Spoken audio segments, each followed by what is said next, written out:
எங்களை பொறுத்தவரையில நீட்ல இருக்கக்கூடிய முறைகேடு தொடர்ச்சியாக கொஸ்டின் பேப்பர் கசிவு, அப்ப இதுக்கெல்லாம் அந்த துறையில இருக்கக்கூடிய அமைச்சர் தர்மேந்திர பிரதான் பதவி விலக வேண்டும். நீட் தேர்வை அதில் உள்ள முறைகேடுகளை கண்டித்து தொடர்ச்சியாக ராகுல் காந்தி அவர்கள் பல கட்ட பிரச்சாரங்களை முன்னெடுத்திருக்காங்க. அதுல இந்தியா முழுவதும் இன்னைக்கு ராஜஸ்தான் மாநிலம், உத்தரகாண்ட் மாநிலத்துல எல்லாம் மாணவர்களோட கலந்து மாணவர்களுடைய பிரச்சனைக்காக அவர்கள் தொடர்ந்து பேசியிருக்காங்க. அந்த அடிப்படையில நேற்றைக்கு மாணவர்கள் நடத்திய போராட்டத்திற்கு ஆதரவு தெரிவிக்கின்ற இன்னைக்கு ஒரு இந்தியா என்பது ஒரு மிகப்பெரிய ஜனநாயக நாடு.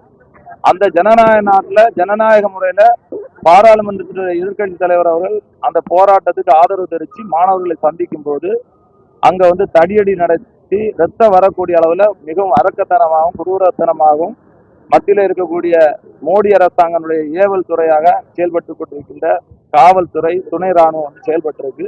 இதை நாங்க வன்மையாக கண்டிக்கிறோம். இதுதான் எங்களுடைய முக்கியமான அம்சம். எங்களை பொறுத்தவரையில் நீட் தேர்வே வேண்டான்னு சொல்றோம். காரணம் என்னன்னா, கிராமப்புற மக்கள் இன்னைக்கு உங்களுக்கு படிச்சு அவங்க நீட் தனியார் பயிற்சி நிறுவனங்களுக்கு அதிகப்படியாக கட்டணம் கொடுத்து படிக்கக்கூடிய சூழ்நிலை கிடையாது.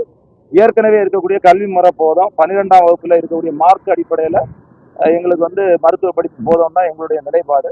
ஆகையால் எங்கள் தலைவர் ராகுல் காந்தியினுடைய கைதை கண்டித்து தமிழ்நாடு முழுவதும் மட்டுமல்லாமல் இந்தியா முழுவதும் காங்கிரஸ் கட்சியினுடைய கடையோடி தொண்டர்கள் பலவிதமான போராட்டங்களை முன்னெடுத்திருக்காங்க. சட்டமன்ற கூட்டத்தொடர் அதுல இந்த நீட்டுக்கு எதிராக தீர்மானங்கள் போது ஒருமனதாக தீர்மானம் இல்ல, ஆல்ரெடி அதாவது கடந்த முறை இருந்த அரசும் நீட்டுக்கு எதிராட்டு தீர்மானத்தை கொண்டு நிறைவேற்றி இருந்து முன்னாள் ஜட்ஜி ஏ.கே. ராஜன் அவர்களுடைய தலைமையில ஒரு குழு அமைச்சு அப்படி பலகட்ட முன்னெடுப்புகளை எடுத்தது. இப்ப இருக்கக்கூடிய அரசாங்கம் நாங்க கூட்டணியில இருக்கிறோம். இப்ப கூட கவர்னர் உரையில ரொம்ப கிளியரா, அதாவது நீட்டு தேவையில்லை, இது நீட்டை முற்றிலுமாக ரத்து செய்ய வேண்டும் என்று கவர்னர் உரையிலே அது சொல்லியிருக்காங்க.